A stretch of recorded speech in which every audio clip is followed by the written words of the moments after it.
তোমার জীবনে সব থেকে বড় সমস্যা কি জানো? তুমি কি আজও চেষ্টা করছো, না সেই কথাটির পিছনে লুকিয়ে আছো? জীবন তোমার সাথে খেলছে, কারণ তুমি এখনো সিদ্ধান্ত নেওনি। আজকেই ভাবো যে তুমি কি চাও, একটু ভালো জীবন, না একটু সম্মান, না একটু টাকা।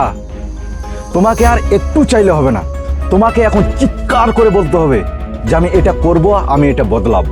তুমি ভাবছো এটা কিভাবে? এটা তো স্কুলেও শেখায়নি, কলেজেও শেখায়নি, সমাজের মানুষও শেখায়নি। এটা শেখায় তোমার একমাত্র পেটের খিদে। এটা হলো সেই খিদে, যে খিদে বলবে আমি আর সহ্য করতে পারছি না, আমি এবার খেলবো, আমি এবার লড়বো, আমি এবার জিতবো, আমি এবার বদলাবো। মনে রাখবে, একটা সিদ্ধান্ত তোমাকে গরিব থেকে ধনী করে দিতে পারে, তোমাকে ব্যর্থ থেকে সফল করে দিতে পারে, তোমার সাধারণ থেকে অসাধারণ বানিয়ে দিতে পারে।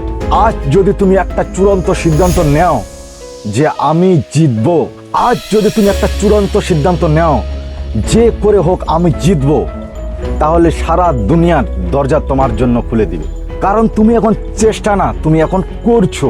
তুমি যা করছো সেটা কিন্তু তোমার অভ্যাসেরই ফল, তোমার সিদ্ধান্তর না। সীমা তোমার নয়, এটা পুরোটাই তোমার চিন্তার ছায়া। তুমি প্রোগ্রাম ছিলে ব্যর্থর জন্য, আর এখন প্রোগ্রাম করো বিজয়ের জন্য। কারণ তুমি মেশিন নও, তুমি সম্ভাবনার বিস্ফোরক।